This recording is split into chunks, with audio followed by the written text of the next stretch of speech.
And we're back.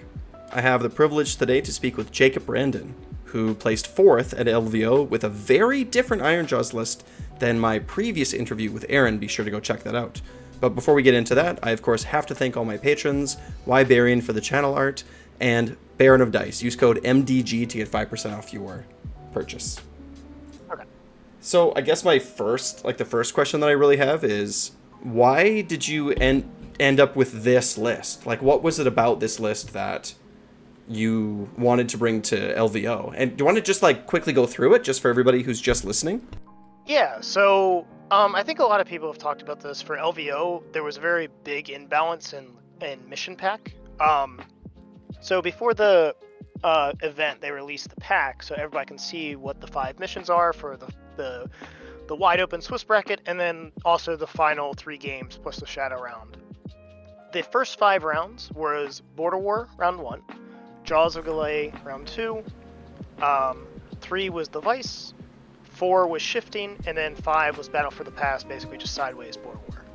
So those 5 missions, out of those 5 missions, one of them is a 5, one's a 3, and then 2 are 4s, and then the Vice I'll really call like a 4, but it's really more like a 3, just the way it plays out. So those are all really, really low. And then in the finals, they had 3 6 objective missions. Or, well, 1 5 and then 2 6s. So my thought was to get to the finals, I want to lean hard into the mission pack with what my army can do. And then when I get to the finals, then it's going to be much more player-based, a lot more skill-heavy. Sure. So I'd rather take my variance in the Swiss pairings and have an advantage in the Swiss pairings, and then try to play my way out in the finals, than give the variance up to the Swiss, and then it doesn't matter, right? If you lose in the Swiss, your finals is already dead. So Well, I lean heavily 100%. into the Swiss. Also with this list, this is also something that I want to play with the new book. So I took a list that I don't really mind whether it's the new book or the old book. In fact, for the new book, my list only changed a little bit. I didn't know Ragers were going to go down a couple points, so now you can fit in 2 Ragers instead of the pig. But it's a very minor change, and then everything with the new book just slots in really easily. So it's a 3-drop Weird Fist list, which is something that I don't see a ton of. Usually I'm always seeing like the Kragnos 3d6 charge subfaction, which is escaping me right now. Obviously, you took Kronspine, so that's interesting for like an Ironjawz list. I don't see Kronspine often when I look at Ironjawz lists either, so that's interesting. We'll have to get into that. Your general is the Ardboy Big Boss with an eye for to fight with a reinforced unit of brutes. Then we have a Weird Knob Shaman with 2 full reinforced units of Ardboys. So lots and lots of Ardboys. Everyone's really liking the Ardboys right now. And of course, we do have the Ardboy Big Boss in the list as well. A reinforced unit of Ragers. Fantastic. Just anti-monster. Their rend is anti-monster, right? Like, I'm not mistaken there. Correct. Yeah, I'm just double checking just so I don't make any errors. So that's awesome, right? Like, strike first, run and charge, great stuff. And then War Chanters with Trophy Skull and Maw Grunter with Hacking Crew. So to be totally honest with you, this list is very much something that like I've put on the table, probably almost this exact list. I think a lot of people have played this like something super similar to this list. I bet you a lot of people that are listening or watching think this is something that like almost like super standard, right? Does that make sense? Like, Yeah, this hits all the bullet points for an infantry slog, and it's really a big control center with a bunch of 12-inch auras. Your big boss has a 12-inch aura for the redeploys and the better shield bashes. You have the ward from the war chanter and the shaman. And then a lot of your stuff only moves 4, so you're kind of threatening the repunch or the return hit from your brutes and your brute ragers, and also the pig is reasonable in a fight, but the pig is really just an inclusion because during a lot of my practice games, one of the things that does really well against this list is if you have like a big dragon, for example, from Stormcast that can just right. walk at you with Yeah. bodyguard, you can't actually kill it. So you need enough stuff in your list to be mobile and go threaten stuff that people can't give you a bad double, and then you just have no way to capitalize with that bad double. So this kind of prevents that from happening, because the Mog Runner with Hacking Crew its rampage is if it's in combat, it can move around like a Doom Wheel does. It can't get caught in combat. So giving a bad double to this now becomes a good double because your hacking crew can get into the back and start killing like juicy characters and stuff like that. Absolutely, So that's what it's there for sure. So it prevents that from happening. The Ragers and the Brutes were an inclusion from the 60-yard boys and the Rekkas before. The Brute Ragers with ASF helps free up the activation war a lot better, and then the Brutes actually are really good into things like Feck. Ghouls have been starting to show up, and Ghouls with Defenders of the Realm are +1 save, and even with anti-infantry, like they might still get 5-ups if they're on an objective and they all defense. But Brutes turn off contesting for 1 and 2 wound models. They actually turn off Defender of the Realms for Ghouls, so you start chewing through those Ghouls way quicker. So stuff like that. And so for that purpose, did you, like, sometimes I think that if I wanted to include Brutes in a list for that purpose, like to zone out objectives or to take them away, that I would include, like, squads of 5 as opposed to reinforced units. Why did you choose to go with, a reinforced unit as opposed to 2 5s? So this list really relies on the buffs. Okay. You only have 2 casts with your 1 wizard as long as you're near a unit of 10 or more, which usually you are, but if it starts getting bad, you'll go down to 1 cast. And then your War Chanter can buff 2 units with damage. Usually you're looking for the Brutes, or you're looking for a supplement unit on the side, which can be like your Ragers, or an R-Boys if you've got nothing else to do. You just hold buffs way better when your Brutes are your one thing, and enough people are running around with big monsters right now that a Brutes with priority target is really good against like the Glocken, really good versus Usharon, really good versus the Stormcast Dragons like Karandus or Karazi. There's enough of that running around that I think you do want one big unit to hold all the buffs and make the best use of those buffs. Yep, anything to give destruction units +1 to hit, right? Yep. Absolutely.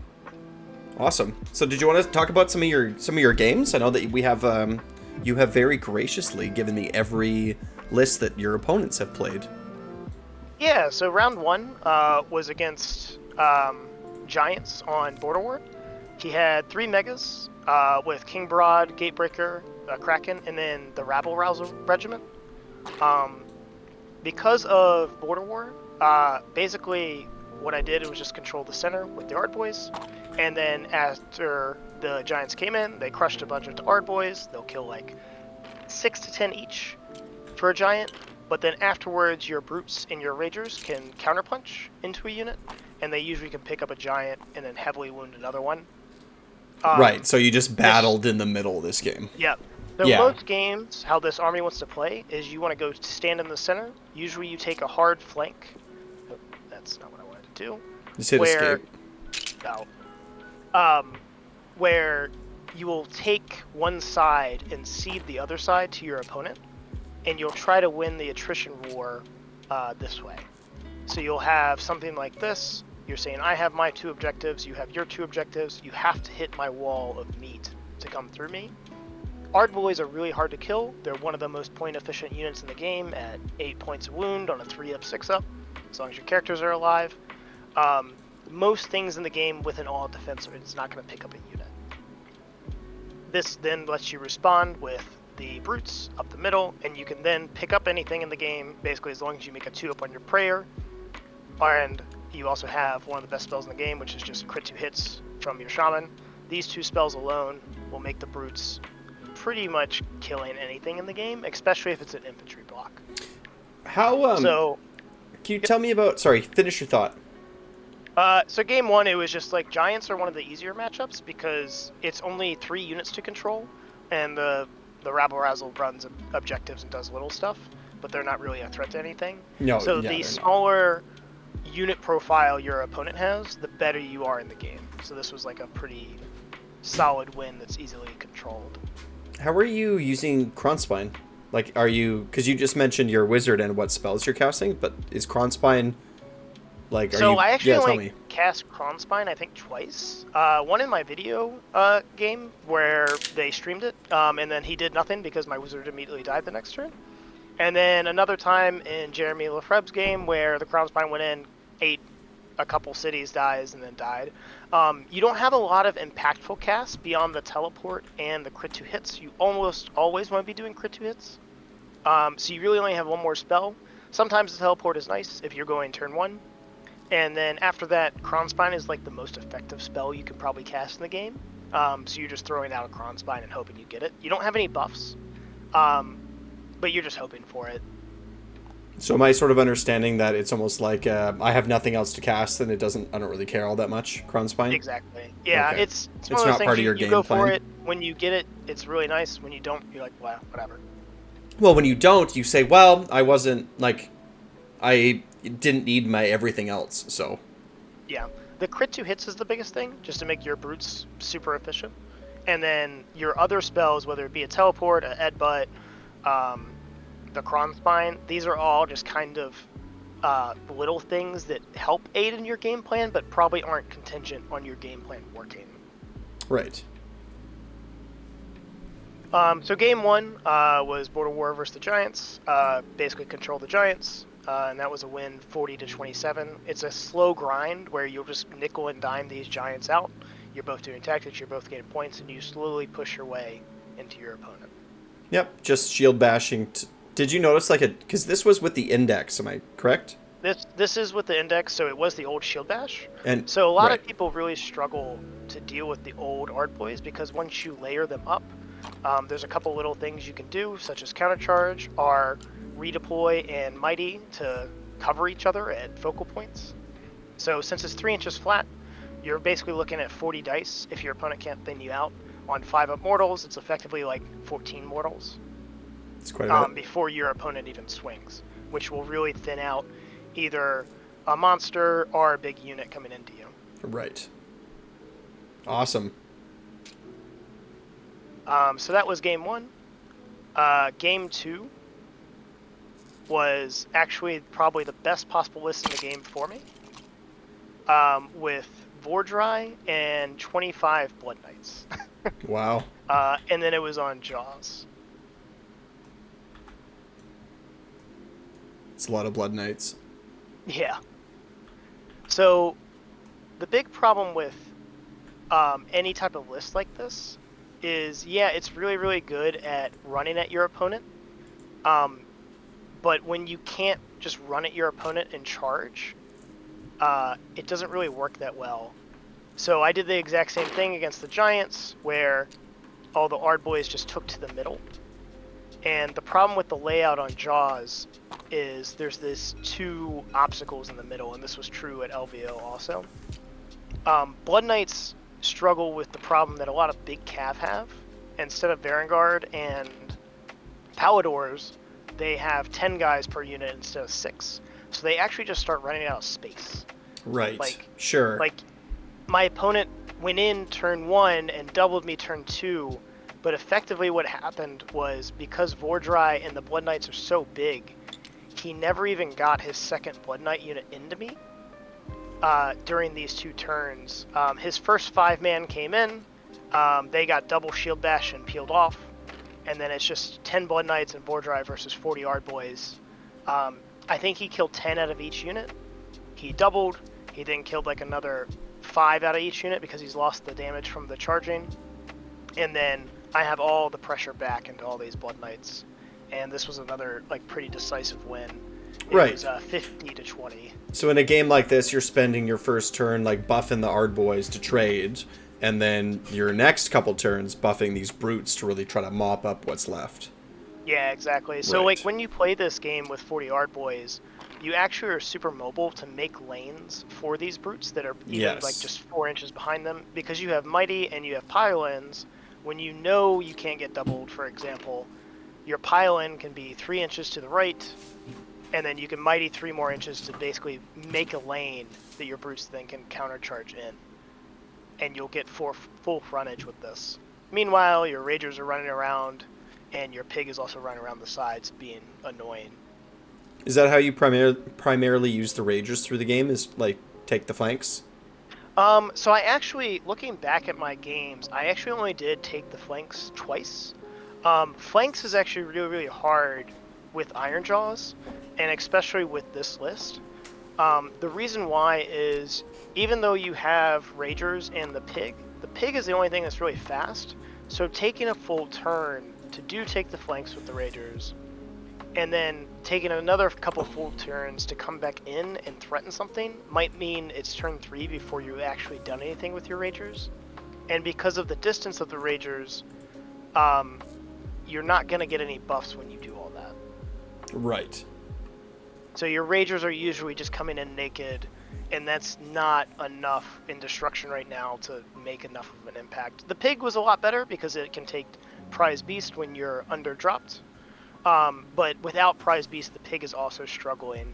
Both these units and the Brutes all want all-out attacks. If they're not, especially if the Brutes aren't fighting a priority target. Oh yeah, you bet. You're super, super starved for a +1 to hit. And also you're so soft on your side targets. The Brutes are the Ragers at least get strike first, but your Pig and your Brutes are fighting for who wants to go first before they get hit back. So going for take the flanks actually is too much of a detriment, and this is actually why I think I lost my last game. I spoiler alert, I tried to do take the flanks and it cost me. Spoiler alert. But yeah, I think you're right. Like that's something that I've been thinking about with like with Big Wah and Ironjawz is how like what. Because when I was playing a lot of Cruel Boys, like when when 4th edition came out, I was playing almost exclusively Cruel Boys for a while because of how awesome they were and fun they were and great they were. Tears, right? And take the flanks was a really easy one for Cruel Boys just because of how mobile the army was. Like you can run stuff off the side, and then you're good. You can have a Vulture and a unit of Monster Killers up the other flank, and then the Vulture is super mobile, and the Monster Killers can be, snuck around the board. So it was very easy and great. But with Ironjawz, I feel like it's a trap of a tactic.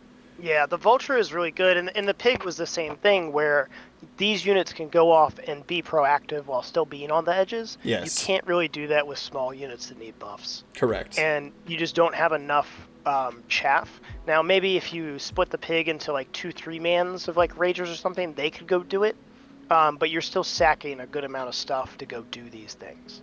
So I think just saying, okay, I'm playing Ironjawz, I'm one of the tankiest armies in the game, I'm going to seize the center every game, no matter what. Like, that's an okay strategy, and I still haven't had a big issue with that yet. Okay, let's talk about Game 3. This was against Beasts of Chaos. Okay. So this was versus Gavin Grigger, who is, like, the #1 I think Tom beat him out for best rated player this year. But Gavin definitely got second. So this was probably my hardest game, even though it was one I won. Beast right now is an absolute terror to play. 70 Bestigor is super obnoxious because Bestigor are 3 techs each. They're crit 2 hits, so they're basically 3s by 3s. And they're Ren 2. As long as the Herdstone's alive, which the Herdstone's basically going to be alive the entire game because it's impossible to get to because you got to get through all the beasts to get to it. Yeah, and I mean, your list is not conducive with, like, flanking and getting into their backlines, right? Like, you're not a very mobile army. Yeah, like, the Pig can do it, but you're full sending the Pig to do this, and it might not even knock it over, right? Like, you might fail to kill the Herdstone, and then you're just, like, atrociously behind if that happens. Yep.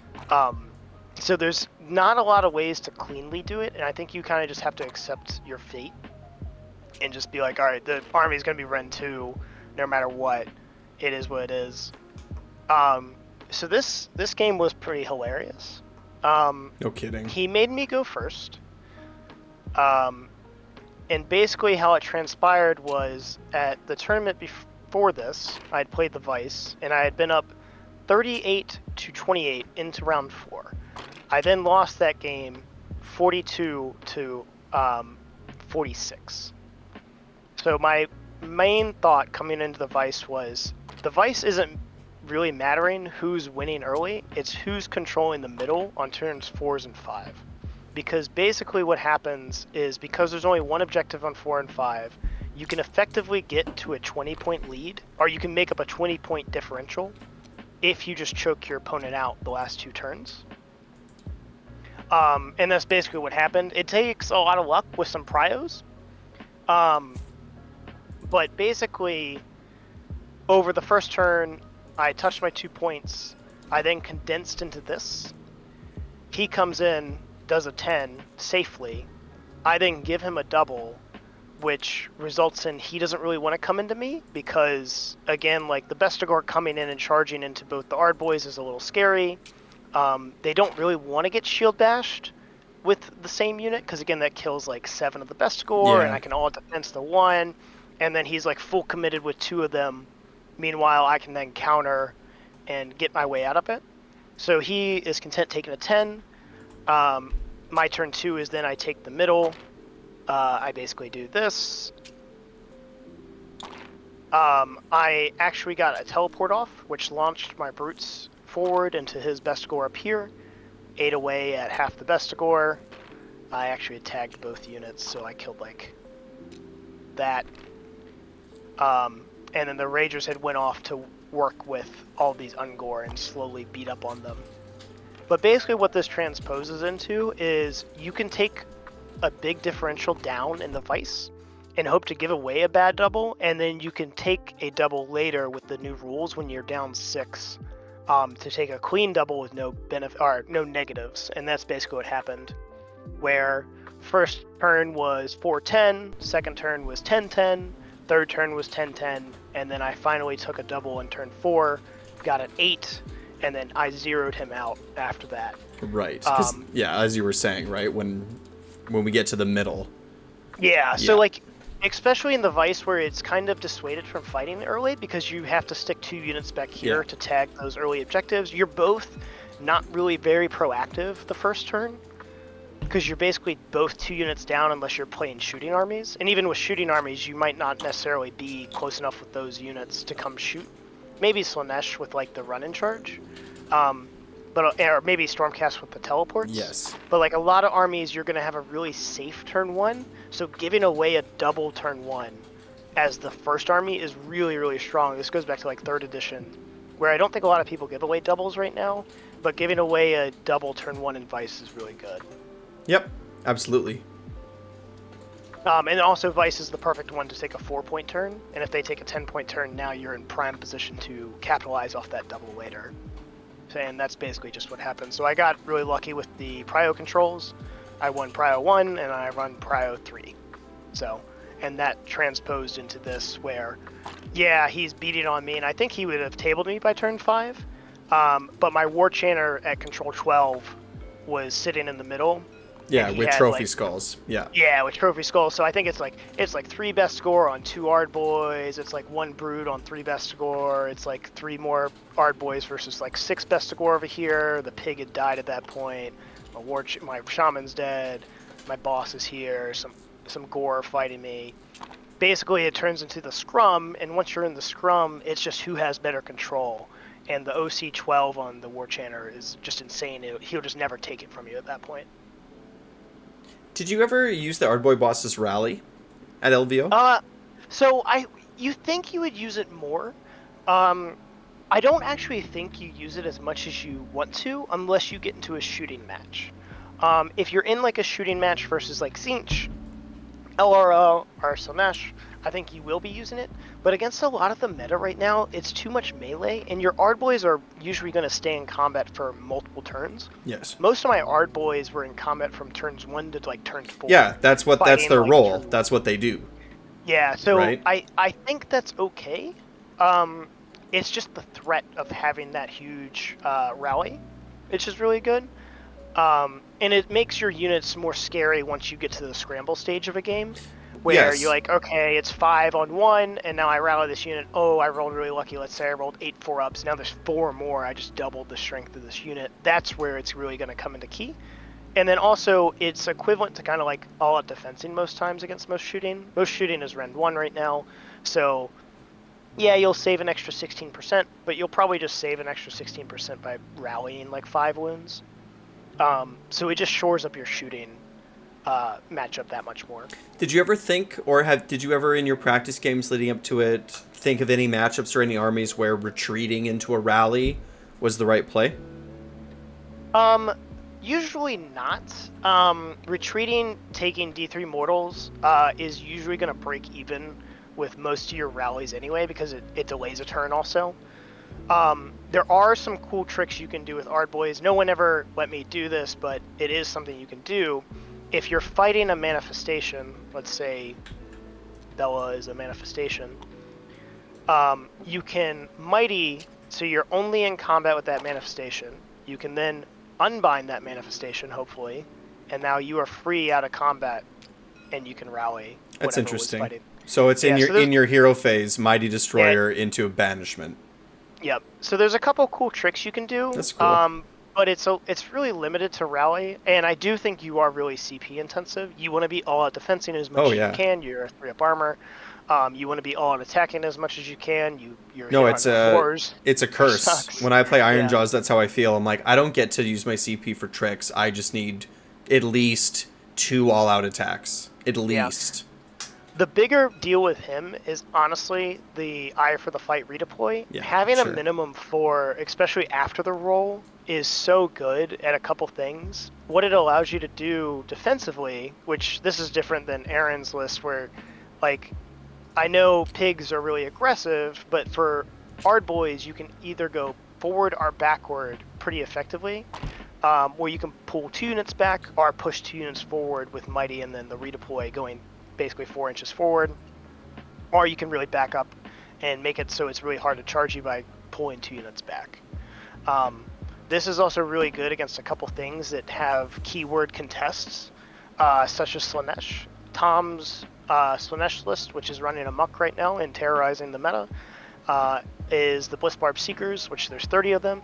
The Ren 2, if you're contesting an objective, having 2 units be able to get off those objectives that you just took the previous turn is a big deal.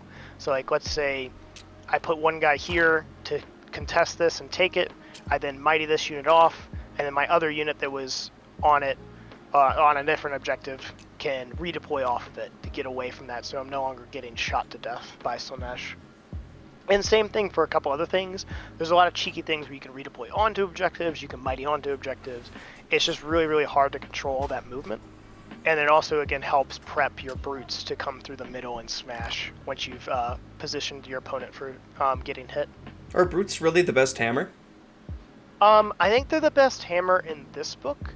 They hold the buffs the best, and also the meta is transitioning, I think, into a infantry-heavy unit meta. So when you look at the top 8 of LVO, for example, Tom Slanesh is kind of an enigma. That's really hard to play, only he plays it. You had 2 Feck, which are really infantry-heavy, besides the Morbegs, with ghouls and horrors. You had Glotkin with Nurgle, which is super infantry-heavy, with all the Blight Kings. Nurgle is basically exclusively Blight Kings right now. And then you had Cities, which was the infantry-heavy cities with Hammers, and I believe Aaron and me, if you play in my list, obviously you want anti-infantry. I have almost all infantry. Mm-hmm. And then also this is the other terror, I think right now is the Bestigor with 4-up infantries everywhere. So anti-infantry is probably the best keyword for anti right now. So I think brutes win out because of that. Think you'll play Rekkas? I don't think I will play Rekkas. Even though Rekkas have gone down to 100 points, Rekkas need the damage buff, which the brutes are also competing for the damage buff. Whereas Ragers, the upside for Ragers is the fight first. Yes. It is really, really hard, like I said earlier, with the brutes and the pig to have activation control, and adding in the Rekkas just adds another piece of activation control you have to fight for, and that's their biggest weakness. Also, the Rekkas have the 5-up ward inherent, which is super, super nice, but the Ragers will have a 6-up ward if you're maintaining your auras, so it's a little bit of redundancy right there. Yep, and especially with Ragers coming down 10 points, like 120 points is super cheap. Like, they're super cost effective, I feel, right now. After that point even change. though the anti-infantry is really good, I think the fight first is more valuable at this stage of the game. Absolutely. Cool. Next, so what was your... This was game 3, right? So this was game 3, and this was the super close one, so it was a 40-30 ending up with the score, and that's with the 20-point swing at the end.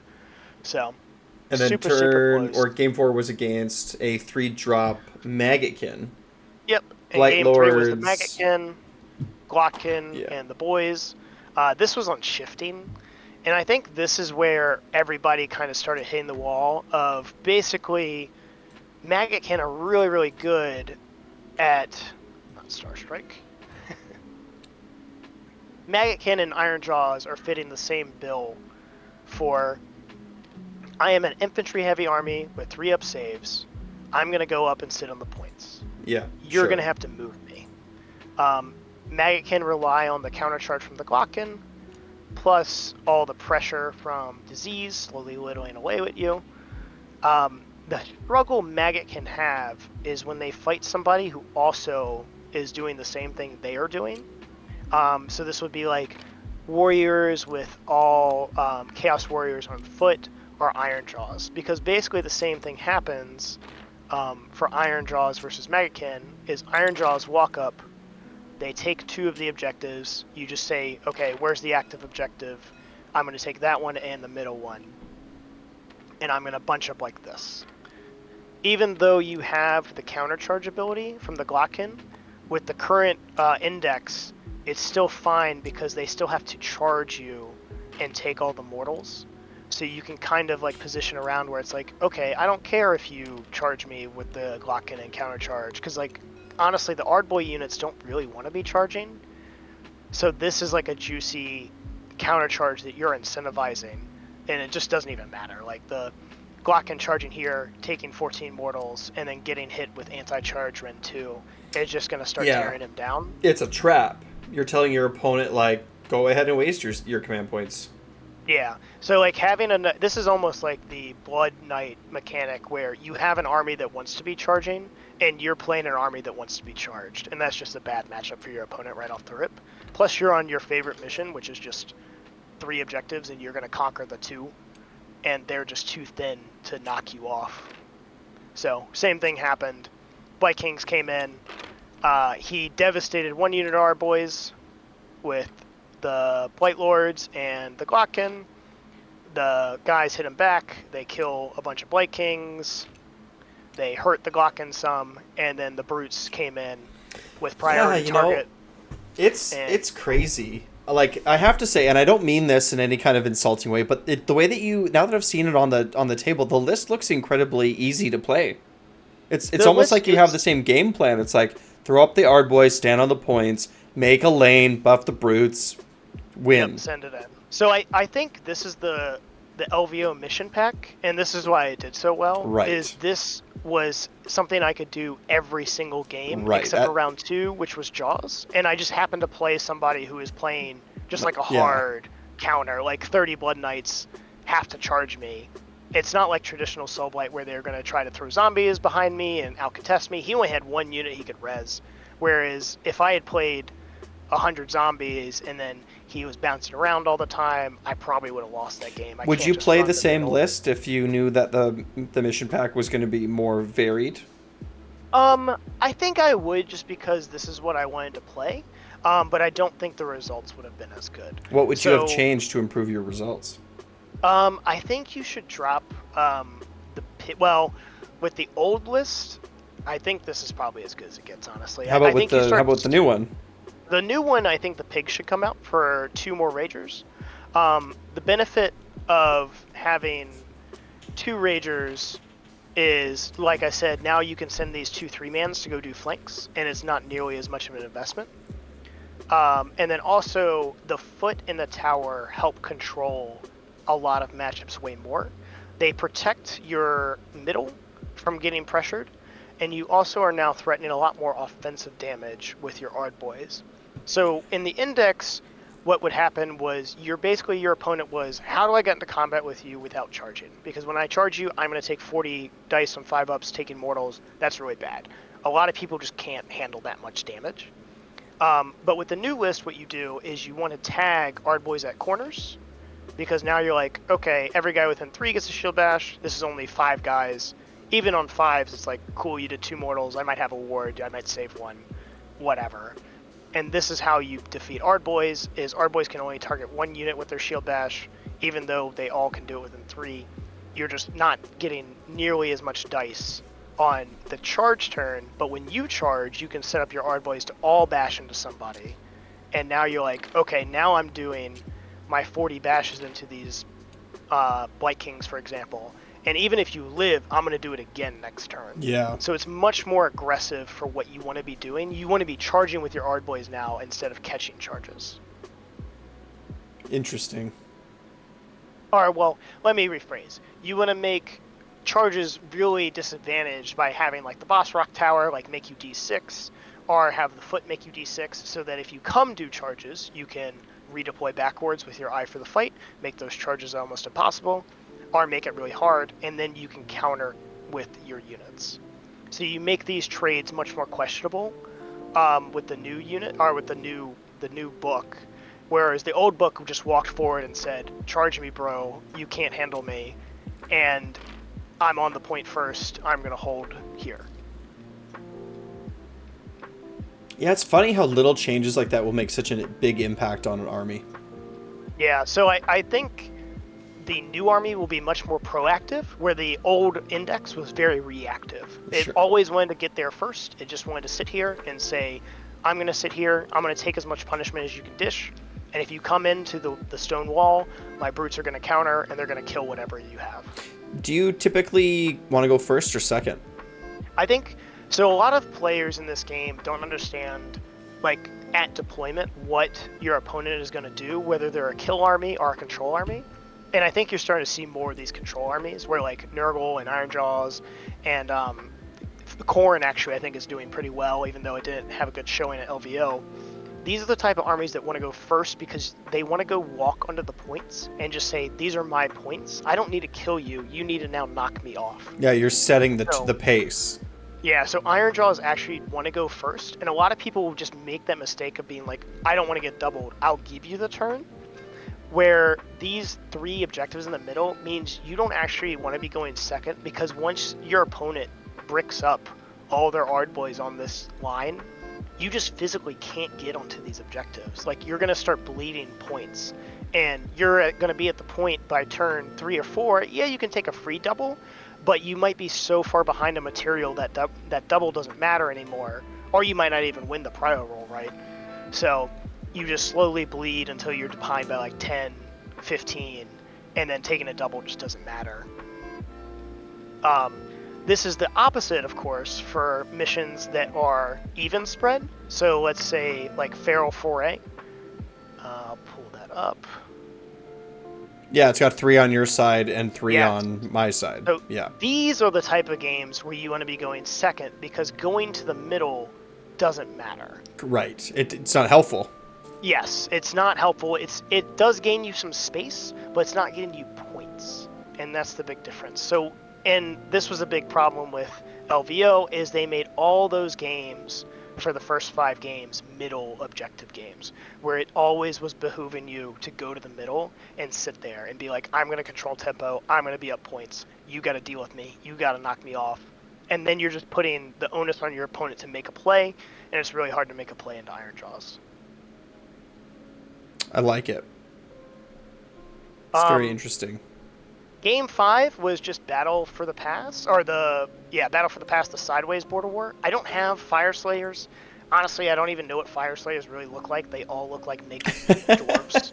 Like, I can't even explain to you my opponent's army, but my opponent had like 60 Volkites that had the +1 to wound and +1 attack when they charged, and turns out charging Ard boys is really bad. So that game also went exactly like the Giants game, where you just sit across from the 2 and you slowly choke your opponent out.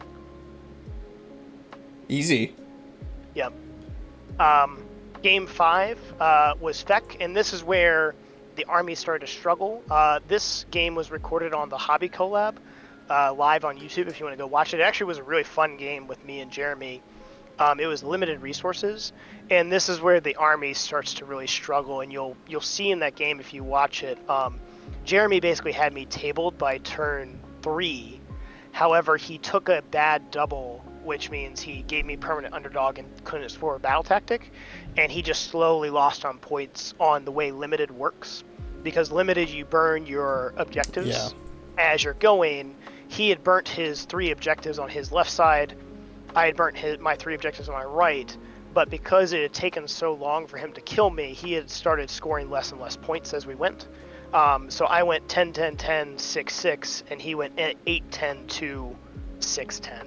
So he lost by 6, just because he had missed a bunch of prios and because he took a double with no tactic. So limited is actually one of those games where it's okay, to be scrumming like Ironjawz, you just need to be ahead, and I did get my 310s at the early stage to stay ahead. Yep, that's a map that I think people have a lot of trouble with. Yeah, I get questions about that one fairly often. Limited is actually kind of a board-centric mission because you want to go control the 2 in the middle. You want to kind of be here so you can reach out and touch all these points. Sure. The way the game transposed, actually, though, we just fought over the left-hand side and basically tabled through each other. I killed Ushron, he killed all my brutes and Arboys, and my pig just ran around and capped all the points at the end of the game. Since the pig's OC5, he only had like 3 units left. I was able to come back here, grab this last objective, and then do a couple tactics. He did take their land into Do Not Waver with a brute that was back here fighting his charnel throne. I was going to ask if when you play a list like this, if you always want to have at least some kind of pig. Because you told me that if you were going to change the list for this new book, that you might remove the Hackin' crew, which I can understand why, and replace it with more Ragers. But yeah, do you consider like the Ragers and the Rekkas, I guess by extension, like in the category of fast units? The Ragers, no. The pig, yes. The pigs for sure, because they all move 9, correct? They all move 9? No, the pig moves 10. The big pigs move 10, the little the Gruntas move 9. I think the Gruntas move 8, but they fill the same role, basically, where they are your fast unit. The main thing is you just have something mobile to be doing stuff across the game. You are right, I think the choice between this pig and the 6 more Ragers is really close, and they are pointed 10 points a piece from each other, so it's not like a huge trade. I think this is just going to be like more like, what are you facing, what are you seeing, like do you need more mobility? And honestly, if the pack is published beforehand, that's probably your decision maker for whether you need this pig or not. If it's more middle centric, I think you can go with your Ragers. If it's more spread like 6 missions, I think you go for the pig. Right. Yeah, for sure. I mean, so, because, I mean, in this game, it sounds to me like having a mobile unit won the game, or was a significantly, absolutely. You know, it was a big factor for sure. Yes, I think this pig, and I said it at the end of the game when they interviewed us, like, I think this pig won the game, even though he never fought a combat. He scored 2 tactics, and he capped 3 points, which would have been really difficult for me to do with any other unit, because everything else is movement 4. He was able to run around the edges and do all this. And OC5, which is really nice. Now, I know that we've talked in the past, you don't like to play big centerpiece models, so you're not a Kragnos player. Mm-hmm. Do you think Kragnos is strong? So, my philosophy is no. I think big monsters in this game are incredibly weak, because what made big monsters good in the last edition was their reach potential being 3 inches with a lot of the units for monsters, where a lot of infantry used to be 1, so it was very awkward to get tagged by a monster. They would be fighting at full force, where your unit would be fighting at like half. That's kind of gone now, because effectively every unit has 6 inches of reach with pile-ins and the 3-inch. So monsters tagging a unit, for example, doesn't really matter, because that unit is probably going to fight with full force back at you. So your point to wound ratio is really bad on monsters, and same with your damage. Like when you just compare points for damage and wounds, they're going to be at like 60% compared to most units. I think what monsters give is usually some crucial ability. There's exceptions to that rule, of course, because I think like Ushron is a really good monster. The reason Ushron is good isn't because he's a monster, it's because he's a beater with a bunch of support that comes with him. Yeah. This is the same for Krondus and Karazi. Yeah, and stuff they can fight and cast spells. Yes, they're doing something besides just being a big beater. Now, I don't consider monsters like this pig to be like a centerpiece monster. Like, no, he's not. He's 250 points, but like he's really just kind of an objective runner. Yeah, he's bacon. Yeah, he will fight and he'll beat some units, but honestly, like he's really not that strong in combat. Even with prize beasts, like he won't do as much as you want him to do. He's just gonna run around the edges and be annoying. Yeah, which is the same as 5 knights of whatever your faction you're playing, or like 10 knights. Like he's gonna be kind of equivalent to that kind of thing. So then that was game 5. So at this point, you're 5-0. That was game 6. I kind of skipped the Fire Slayers game. Right. That was game 6. Yep. And so this last, carry on. So that was game 6, and then game 7 was versus the 2-time champ Jeremy Lefebvre. And Jeremy, unfortunately, has the amazing ability to just make me play bad whenever I play him. I did the thing that I had told myself not to do the entire tournament, which is Ironjawz really struggle when they spread out. And I also was the only game I decided to have drop control. So it was the only opponent who had out-dropped me. He had 5 drops, I believe. And is this the guy that won the whole thing? Yes. Jeremy is actually my only loss at both LVOs 2 years in a row. He beat me in last year with the Cruel Boys in round 8. Or the round of 8. So I got 8th last year. And then he also beat me this year in the round of 4 on the semis. Well, I'll tell you what. I'll find him, and because we're orc bros, I'll go give him a good kick in and break his kneecap so he can't get you next time. That's how destruction players win games. I need it because he has my number somehow. Like he's just ruined me both the games, both through me not making the decisions, and he's also rolled me around. But this was a huge mistake on my point. I basically lost. I think Aaron said this game was close in the video that you had with him. Yeah, but he's just a nice guy. Yeah, he was a really nice guy. I think I lost by like 40 points in this game. I got smashed. So it's actually, I know that for you in that moment probably wasn't the best experience, but for us sitting and watching, like, please, oh champion, tell us why you lost. So we can avoid similar mistakes, perhaps. So I did exactly what I said not to do, is I deployed with the pig and the ragers off on the sides to try to take up space to set up for take their flanks. And then I castled with my 3 characters, my Ard boys, and my brutes. And I said, Jeremy, you go first. His 10 Drake spawn made a big charge into my ragers, and when I say big charge, he only needed a 6. Killed all my raiders turn 1, and his executioners made a 9-inch charge into my pig, which is fine. That one is a big charge, but he made it, and he killed my pig turn 1.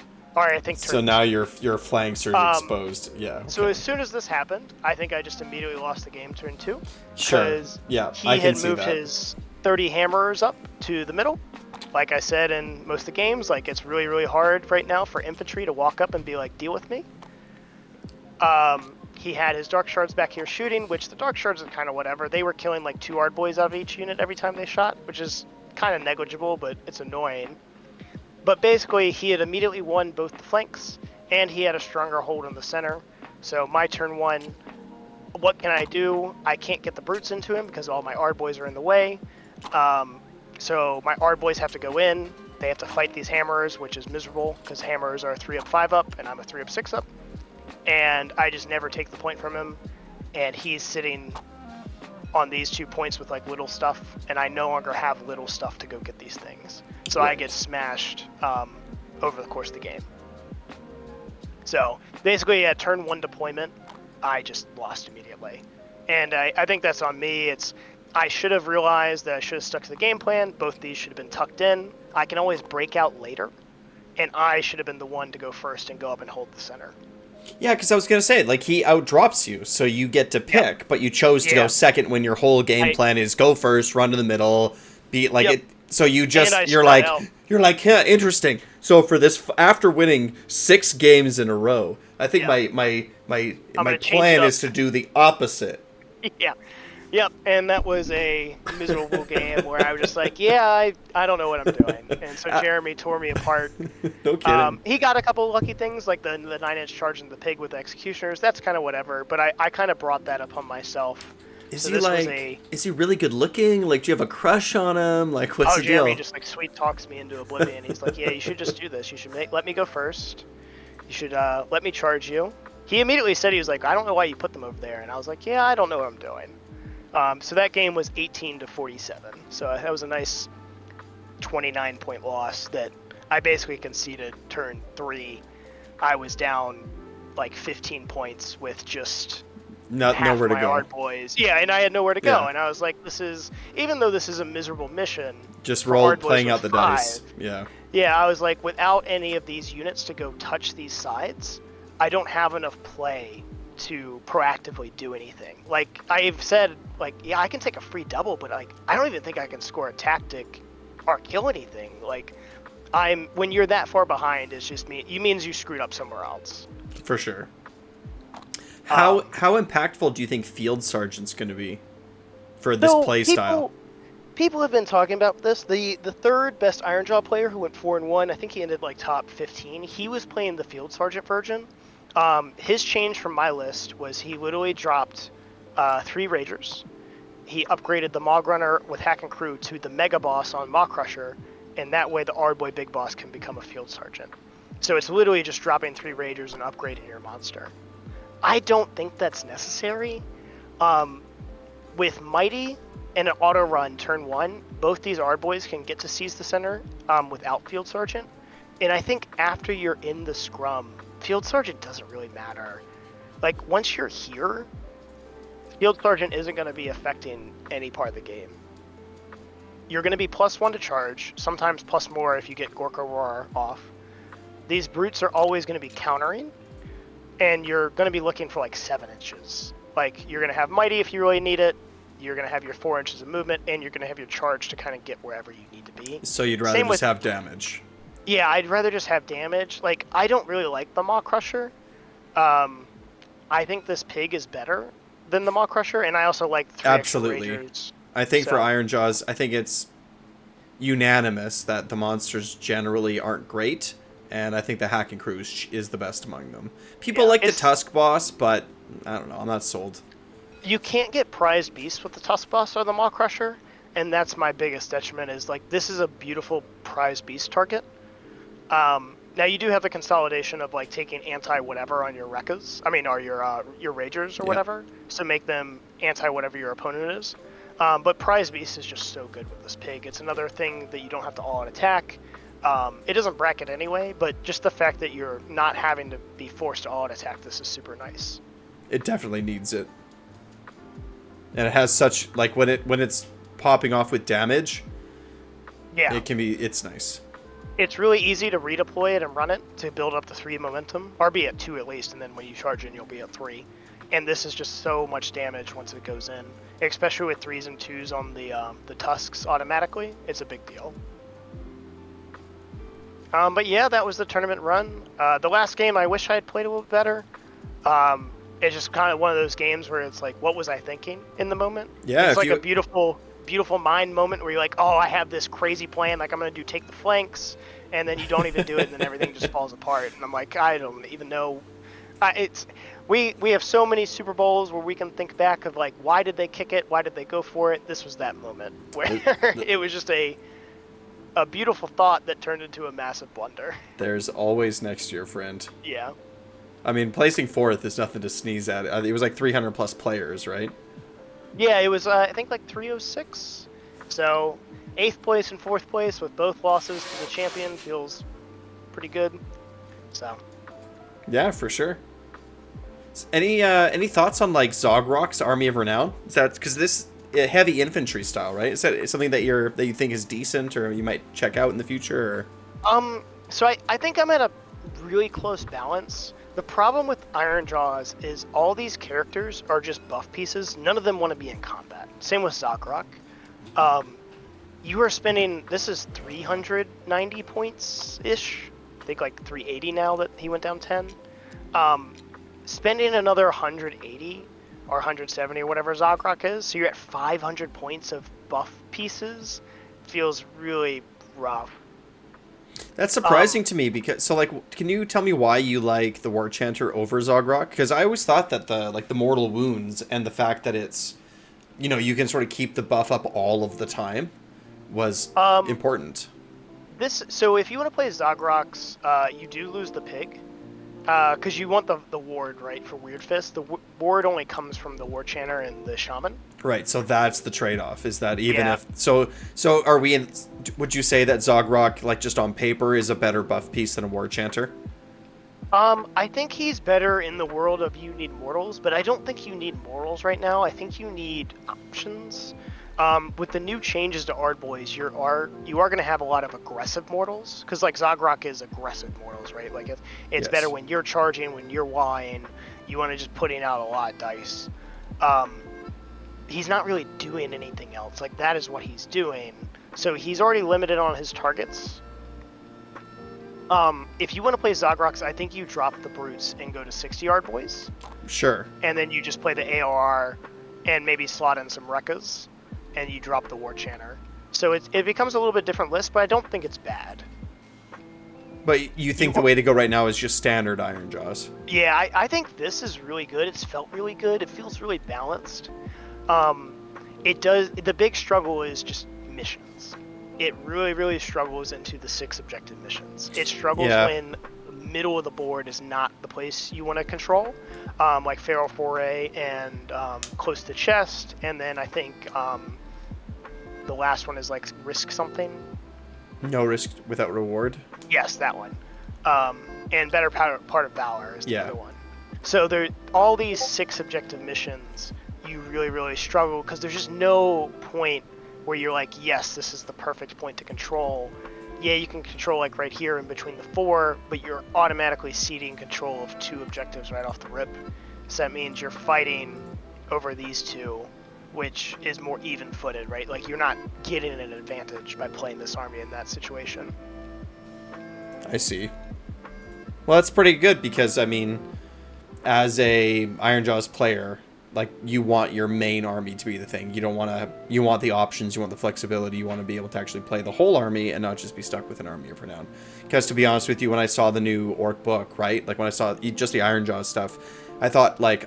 I'm pretty sure that the Ironjawz War is going to get FAQ'd, right? Like, we're all pretty confident that that's going to be the case. Oh, yeah, I think it'll go back to what it is currently. Yeah, sure. Right, and I feel that's reasonable. But I was sort of underwhelmed, you know, overall. So I'm happy to see that with the addition of the tower and the manifestations, that the army actually has some legs.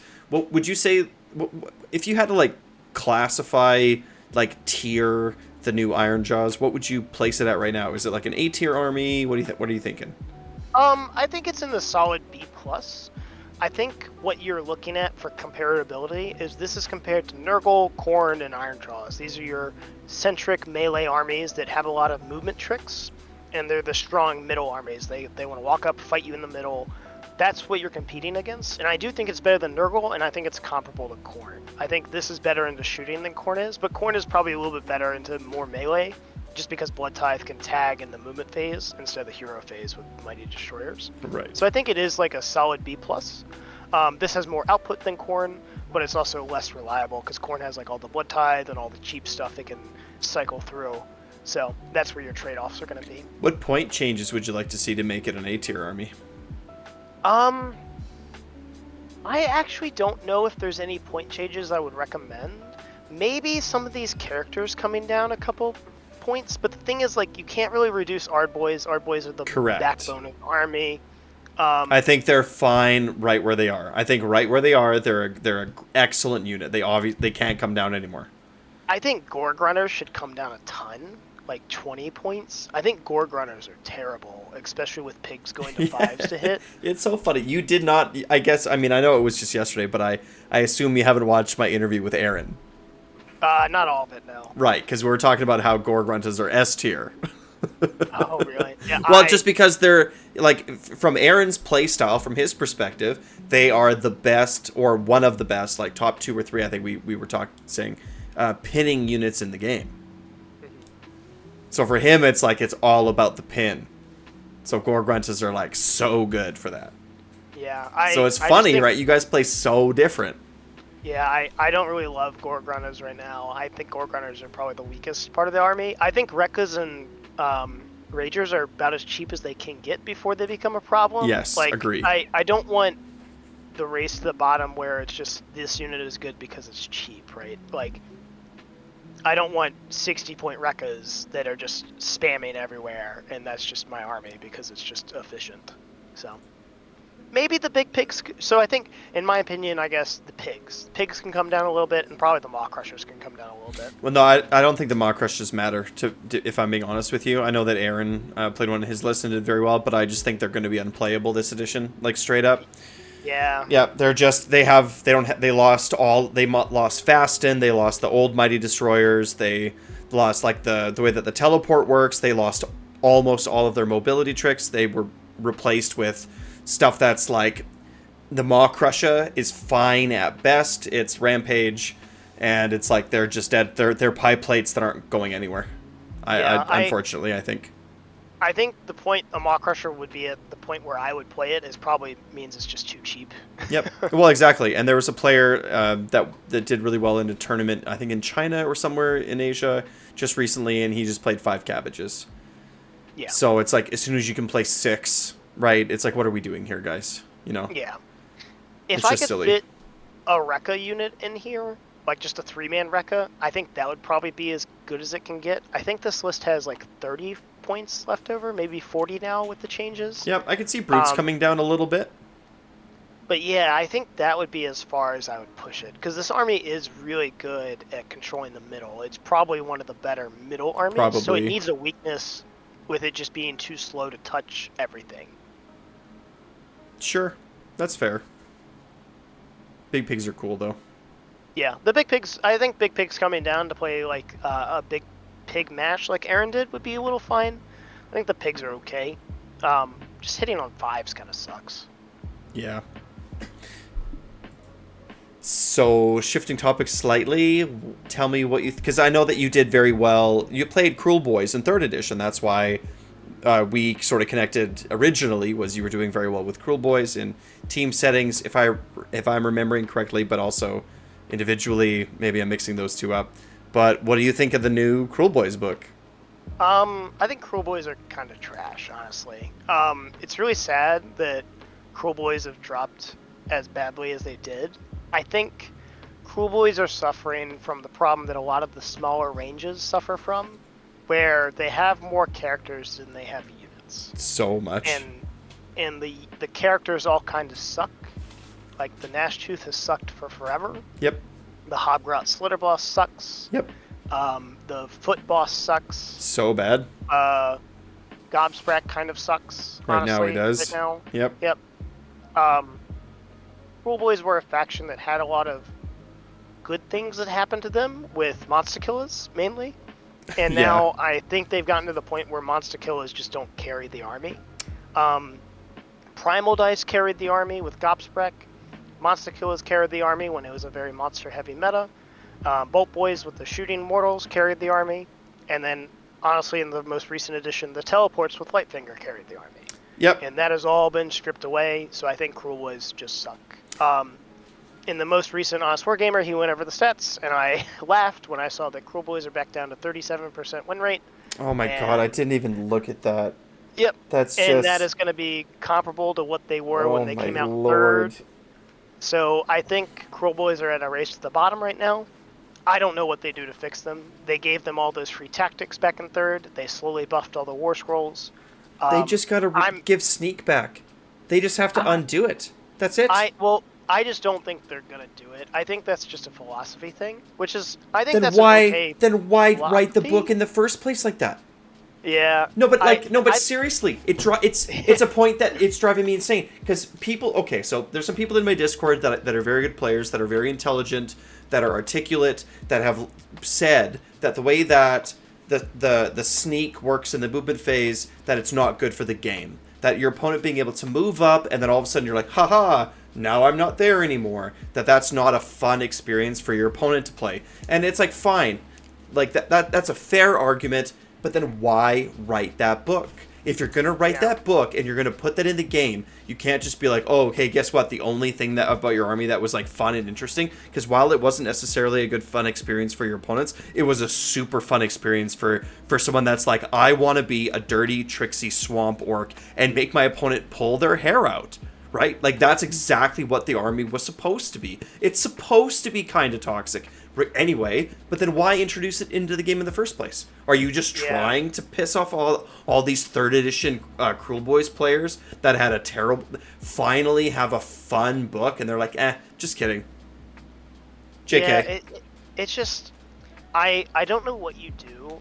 There's a bunch of changes I would love to see, and I think it's going to happen slowly, not quickly, which just kind of sucks. Shake my head, dude. Not playing Cruel Boys in 4th, like my favorite army in the game. Like, oh, you're playing Big Wah again, Moss. It's like, cool, thanks GW. Well, Big Wah I think Big Wah is kind of just a combination of like good war scrolls. Like Big Wah is literally just take the good war scrolls from both these books, which means you're taking monster killers and a shaman, and then maybe some bolt boys. Yep. Like that's what you're playing for Big Wah. And then Ironjawz. Ironjawz, you're playing the Ardboys, Ardboy boss. Yeah. Yep, maybe some Rekkas. Yep. So, I'm not a big fan of Big Wah because I feel like it's just take the good scrolls and you lose all the flavor. Yeah. And, well, the thing with Big Wah that I think from just chatter in my Discord that I read is, I think what the game plan for a lot of people is to play Kragnos and then just to yeet everything at your opponent and bring them back, right? Just really lean into the recursion. And I think that plus the 5-up ward power of the Wah, which is super inconsistent, right? Because it's only lasts until the end of the round. So if you're going second, you get it for half the time. If you're going first, you get it for the whole time. But I think that's what people are going to try to do with Big Wah, is just recur things, pin your opponent, keep throwing things keep Kragnos in the back, right? Throw monster killers, throw gore grunts, throw Ardboys, just wave after wave after wave, and just try to win like a grind fest. And just keep your opponent essentially pinned in their deployment zone for the whole game. All right? Yep. And I think that's probably the way that we'll see Big Wah played, like when it's being played successfully, you know? But I think if you're an Orc player right now, I think Ironjawz, straight Ironjawz, is probably our best army, for sure. Yeah. So I think Cruel Boys will just suck for a while, and we'll just have to watch it, which sucks. I don't have a lot of faith that the next rotation will help them either. The next rotation is usually just points. Now, the team has been really active at updating rules, so hopefully you see some War Scroll changes, but I don't think points will fix Cruel Boys at this point. I think they need actual War Scroll changes. No, if you're relying on points to fix an army, like I was going to make a video about this. Do you know what really pisses me off? Get this, okay? I was halfway through writing a script. I'd probably spent like 4 hours, and it was the first time that I really wanted to write like a script and do a proper video essay, as opposed to, you know, having like loose points or doing loose ideas or doing interviews or whatever, right? And I was halfway through, probably spent a couple hours on it, and the essay was why Cruel Boys are finally in a good spot, and how happy I am that I actually get to play this army. And like they're like, nope, just kidding. No, Moss, sorry, buddy, you're on your own again. Like I don't get it. But I do understand. I do have. Actually, I'm not even going to talk about that. I'm going to pass on making those comments. Never mind. No, I just can't, dude. It's too much. It's too much. All right. Well, thanks for. Here's another just little funny thing. So I'm listening to you do the AOS coach interview, and I know that with AOS coach, you're trying to be super positive about it, right? Put like a positive spin on it. But I'm sitting in my backyard shoveling snow, and I'm just like shit. Like I'm just listening to you talk to coach. I'm like, oh no, it's so much worse than that. Like, oh my god, like. Yeah. I wish it was better, but it's kind of at the point now where, again, it was like when third released, where you just looked at the army and you're like, this is terrible. Like, there's only so much you can do with it, and it's gonna take some time to get back to that point. To mess it up again. I don't know if it's just the struggle of balancing like mortals on your weapons inherently. Like, is that the issue that they are struggling with? Like, yeah, that's a really strong ability, but you can't make the entire army. No, listen. They could have removed the Sludge Raker buff. That's fine. That's totally fine. Cruel Boys need some kind of mechanic that is, nope, we're actually not there. You thought we were there, we're not there. They need some kind of like an excellent Cruel Boy mechanic could just be we reduce the number of charge dice by 1. Yeah, the Ironjawz getting that was kind of funny. Yeah. Compared to the Cruel Boys. That's a Cruel Boy thing. It's like you're coming at us, and it's not even that hard. It's like, oh, there's a spell, Choking Mist, or Summon Boggy Mist. That was one that was the War Scroll spell from 3rd edition on the Swamp Kala Shamans. Summon Boggy Mist is units that are within 18 inches or 12 inches or 16, whatever you want, -1 charge dice. Right? Like, that's perfect. That's just a Cruel Boy thing. And then you don't need to be teleporting things all over the map. You're just like, if you come at me, right, there's a high probability that you're going to lose your successful charge, which then gives me the ability to like bring up my monster, right? It lets me set the pace. Like, there's a lot of things they could have done. Yeah. You know, I don't know. It's just silly to me. And same thing in 3rd edition. They're like, we're going to put crit mortals on a ranged weapon. It's like, idiots. Right? Like, don't you playtest your own game? Yeah. Right? So, like, why introduce this thing? And then you're like, oh no, we have to like the army has to be bad now because we did something stupid. Like, do they not even playtest their own? I don't get it. And while I'm ranting, anyway, no, I'm gonna shut up now. You say something. I'm getting all, you know, like, you say a thing. Yeah, I think Cruel Boys are gonna have to suck for the next 6 God months. damn it. And that is what it is. God damn it. Maybe you'll see some changes. The Nash Tooth point drop meme will linger around for the next 6 months. Yep. As it goes down to like 100 points and still not be good. And still not be good. Yeah, I think, to be honest, I was doing like a tier list for Big Wa, like just for heroes, and I think the only heroes that I actually consider F tier are the Nash Tooth and the Kill Boss. I think that if you're playing either of those units, like both Kill Bosses, that it doesn't matter what else you're playing, it's better to play something else every single time without exception. Yep. It's better to have a unit of Hopgrots. Yeah. Right, than either of those units. Yeah, the Slitta boss is also really bad. I don't like the design philosophy they've taken with Cruel Boys. I really enjoyed the teleports, but I think now they're just bad. So, the Hobgrot Slitta boss is Field Sergeant. That's all he is. Yeah. Cheapest one. Offensively teleporting Cruel Boys doesn't really do anything if they can't defensively teleport away. So the units are just too squishy for that.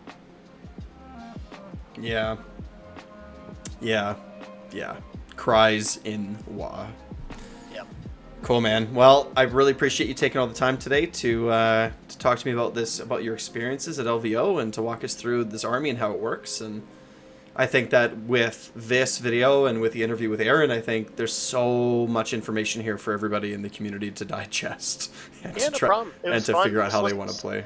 This list is a ton of fun to play. It is a little repetitive, like you said, but it is a lot of breath of fresh air if you play Cruel Boys. This was completely different than how Cruel Boys play, and I think that was my biggest driver for this, was Cruel Boys were the spread, everything's cheap, everything's very hitty but very vulnerable, and this is just the very solid brick center, where Cruel Boys want to play on the edges all the time. And that's why I like that I personally play like all the orcs. The difference between Cruel Boys and Ironjawz is significant. It's refreshing to be able to bounce back and forth between these two playstyles. Yep. I'm a big fan. Yeah, it was a pleasure. Thank you for having me on. The man, the legend, the champion, Jacob Brandon. Like, subscribe. Wah.